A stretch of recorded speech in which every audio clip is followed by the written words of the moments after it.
Je sais pas si Stéphie t'a parlé de ça. Avec les tableaux à remplir là. Ça fatigue.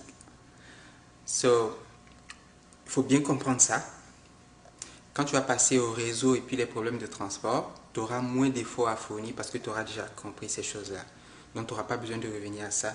Quand tu vas faire ta révision, tu vas passer plus de temps à étudier les problèmes de transport que de faire autre chose. Ok? So, ça, c'est un peu... À mon avis, la partie la plus difficile de ton cours, c'est ça. C'est là-dessus que j'ai un peu de mal à expliquer aux élèves parce que ça fatigue, ça les fatigue. Mais sinon, tous les autres, c'est chose. Et puis, il a juste donné une seule question là-dessus.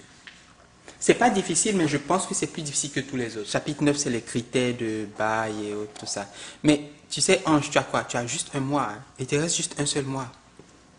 So, au lieu de passer le temps à parler avec moi, tu viens, tu t'assois ici et puis on fait le simplex. Sinon, tu risques d'échouer au cours. Non. Ton cours de modèle décisionnel était important pour toi en tant qu'étudiant en gestion. Ok? Dans le chapitre 2, il t'a montré comment tu passes d'un problème concret à sa formulation sous forme mathématique. C'est ce qu'on appelle la modélisation. Okay? Donc, par exemple, on te dit la compagnie Sirem vend des ananas et puis elle prend des matières premières, elle veut fabriquer des produits finis, etc. Et puis on te demande quelles sont les quantités à fabriquer pour maximiser le profit. Ça, c'est le problème. Et dans le chapitre 2, ce que tu as fait dans le chapitre 2, c'était de voir comment tu pars d'un problème concret pour arriver à ce truc-là. Un programme linéaire.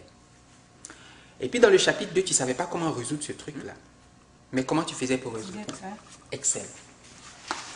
On prenait Excel. Et en fait, même après le chapitre 3, c'est Excel que tu vas utiliser parce que, comme je t'avais expliqué la dernière fois là, les problèmes sont tellement grands et puis tellement difficiles à résoudre avec la méthode du simplex que je vais te montrer maintenant que tu vas utiliser des choses comme Excel, en tout cas un ordinateur avec un programme qui permet de résoudre ces problèmes. Donc, c'est pas qu'on va abandonner Excel et puis les ordinateurs, mais on veut voir comment Excel pense. Quelle est la méthode qui est implémentée dans Excel, dans le solver, qui permet de résoudre des programmes? La méthode du simplex. Alors, comme je vois que tu es impatiente et puis je ne vais pas perdre ton temps, je vais aller à l'essentiel, ok? Je vais te montrer les étapes. Comment est-ce qu'on va faire ça? Alors, étape 1.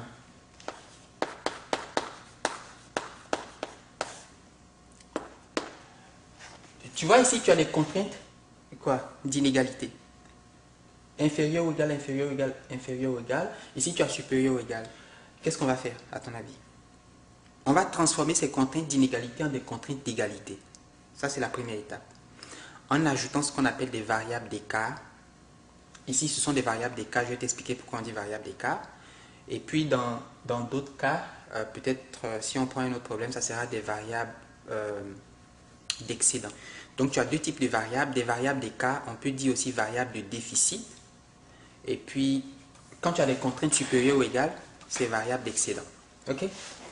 Donc, on va ici faire ajout de variables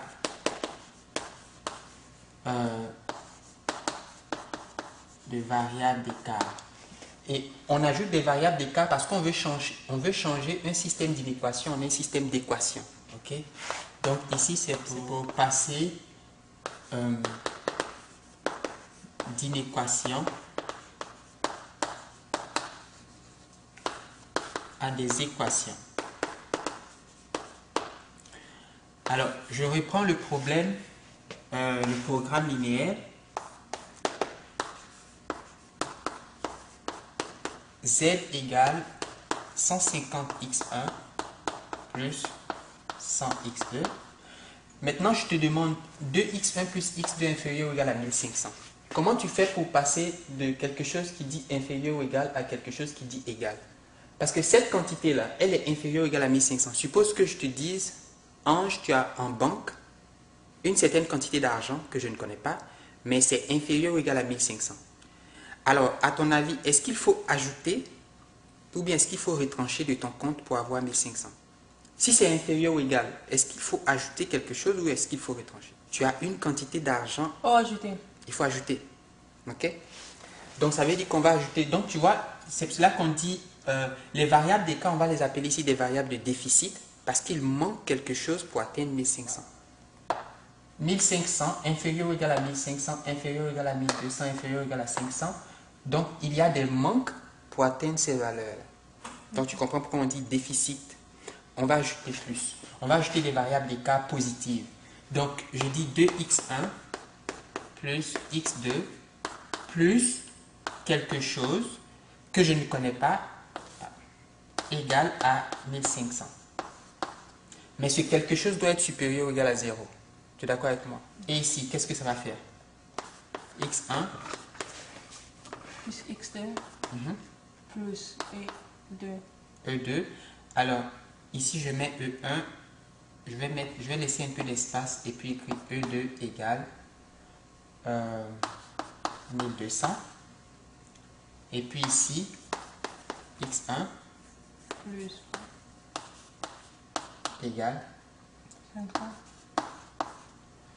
et puis on a x1, x2, E1, E2, E3 qui sont tous non négatifs, positifs ou nuls. Donc ça c'est la première étape, ajouter des variables d'écart. Et ici les variables d'écart sont non négatives, sont positives parce qu'on dit inférieur ou égal, inférieur ou égal, inférieur ou égal. Si on avait supérieur ou égal, qu'est-ce que tu aurais écrit? Moins. Moins. Et comment tu appellerais une variable d'écart? Tu vois, si tu avais par exemple x1 plus x2 supérieur ou égal à 1200, donc tu aurais dit x1 plus x2 moins e2 égale à 1200. Et dans ce cas, ces variables, e2 serait comment? E2, ce serait une variable négative ou positive? Oh, yeah. Mais le moins là vient te dire que tu vas enlever quelque chose pour pouvoir atteindre 1200. Parce que c'est déjà supérieur à 1200. Donc il faut enlever quelque chose pour atteindre 1200. Et ça, c'est une variable excédentaire. Okay. Une variable excédent. Ok. Ça, c'est juste un vocabulaire, mais il faut t'habituer à ce vocabulaire-là. Comme ça, je n'aurai pas besoin de bavarder beaucoup quand on va. Maintenant, tu vois, ça, c'est ce qu'on appelle un système linéaire. Ça, c'est un système linéaire. C'est un système d'équations linéaires. Il n'y a plus d'inégalité, il n'y a que des égalités. L'étape 2,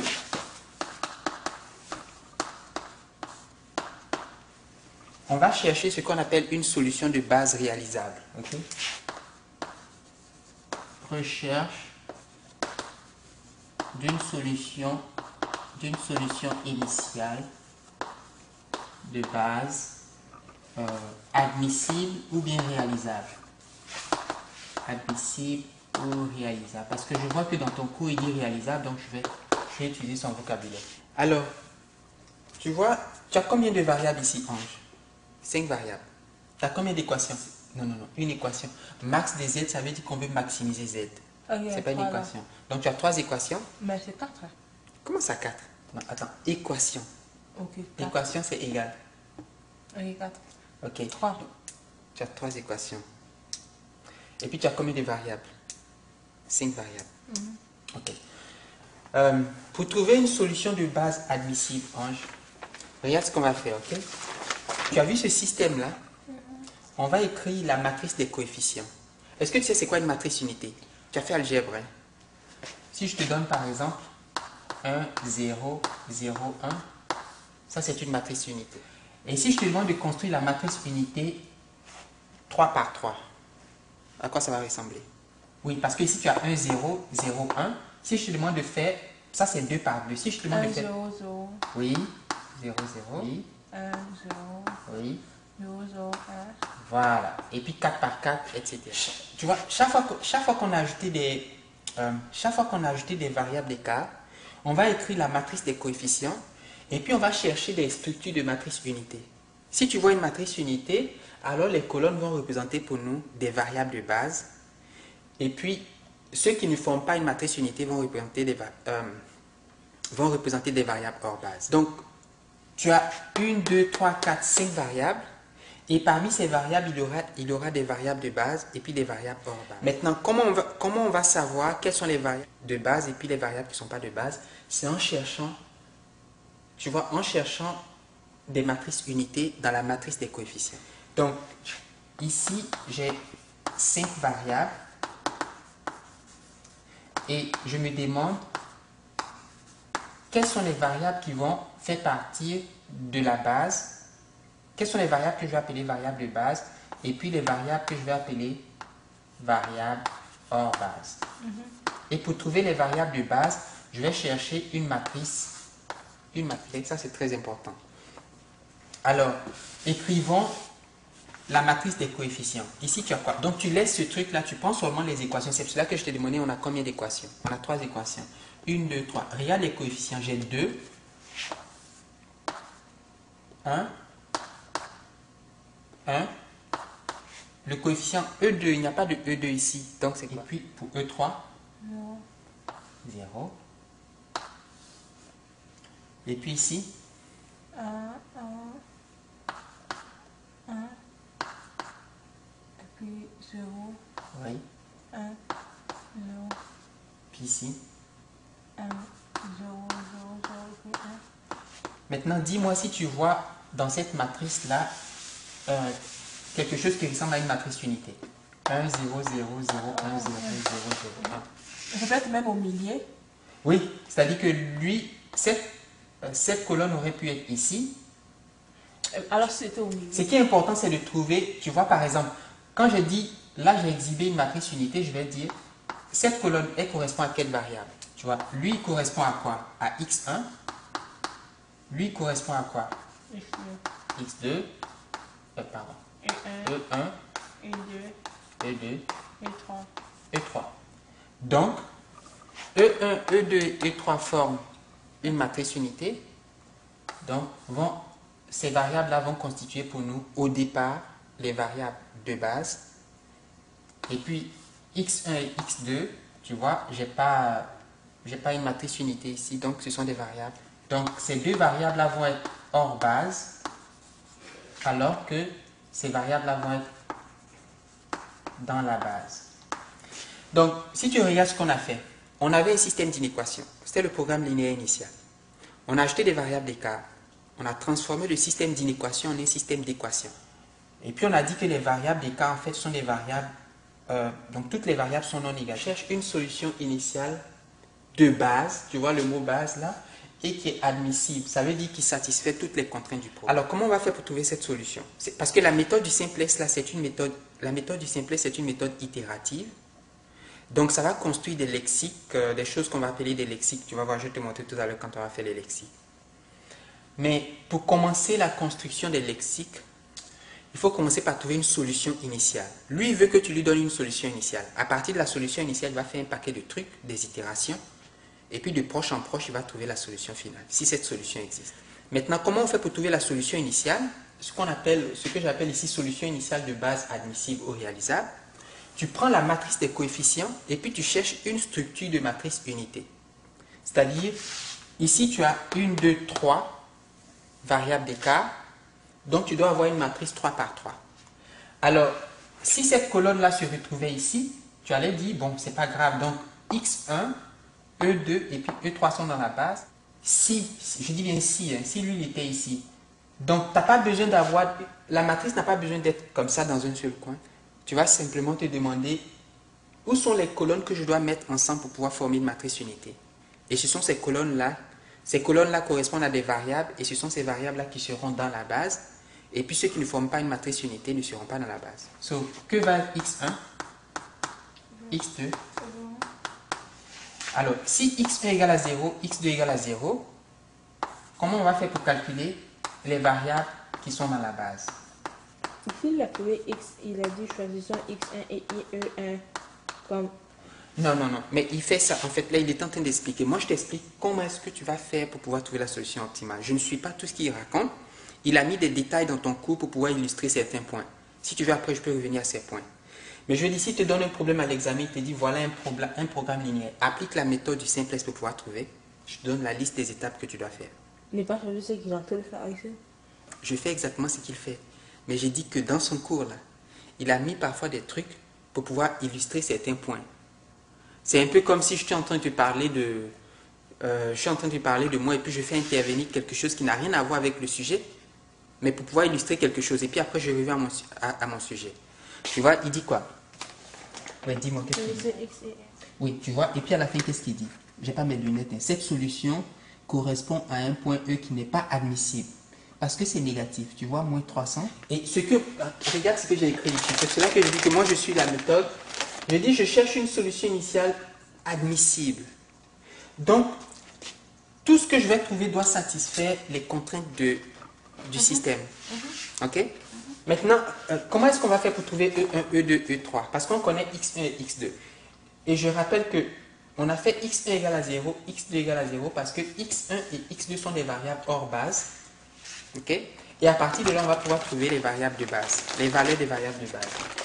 Alors, c'est là qu'on va construire le premier lexique. C'est quoi un lexique? Oui, bonne question. Donc, je vais appeler ça étape 3, si tu veux. Le lexique initial. Je vais l'appeler L0 si tu veux. Alors, tu dis c'est quoi un lexique? Voilà ce que c'est. J'écris max Z 150x1 plus 100x2 et puis E1. Voilà, regarde. Les variables de base, les variables de base, ce sont les variables E1, E2 et E3, n'est-ce pas? Donc, tu vas exprimer à partir de ce système d'équations qu'on a obtenu en ajoutant des variables d'écart, tu vas exprimer toutes les variables de base en fonction des variables qui ne sont pas dans la base. Que va valoir E1?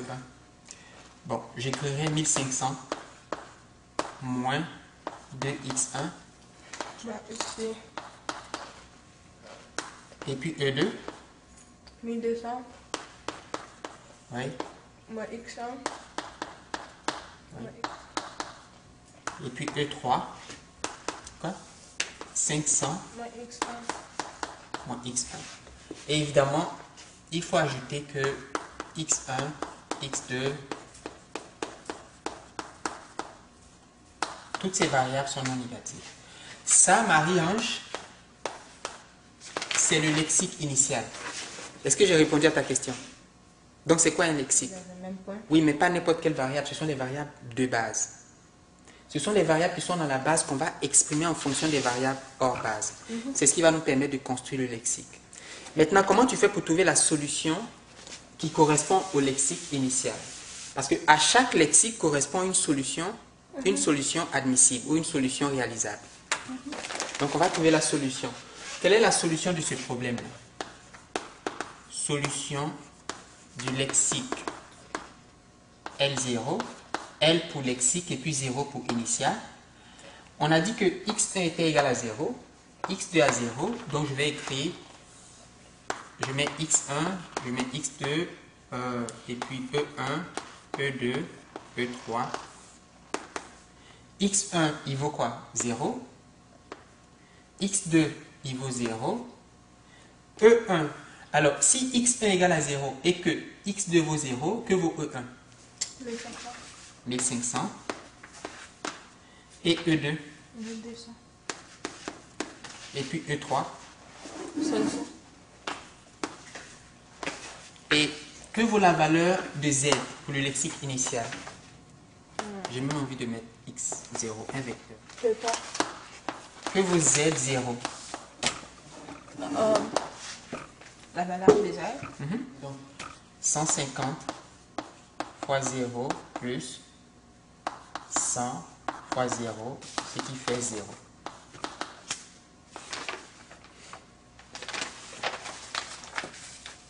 Est-ce que tu as des... Do you have any questions so far? Maintenant, la question... Parce que c'est quoi notre objectif, Ange? Voilà, c'est de maximiser. Donc, une fois que tu as trouvé Z0 égale à 0, tu peux te demander est-ce que Z0 égale à 0 est la plus grande valeur possible que cette expression peut prendre, selon ses contraintes. Est-ce qu'on a atteint le maximum? Donc, on va faire ce qu'on appelle le test d'optimalité. Le test d'optimalité, c'est pour voir est-ce qu'on a atteint la solution optimale.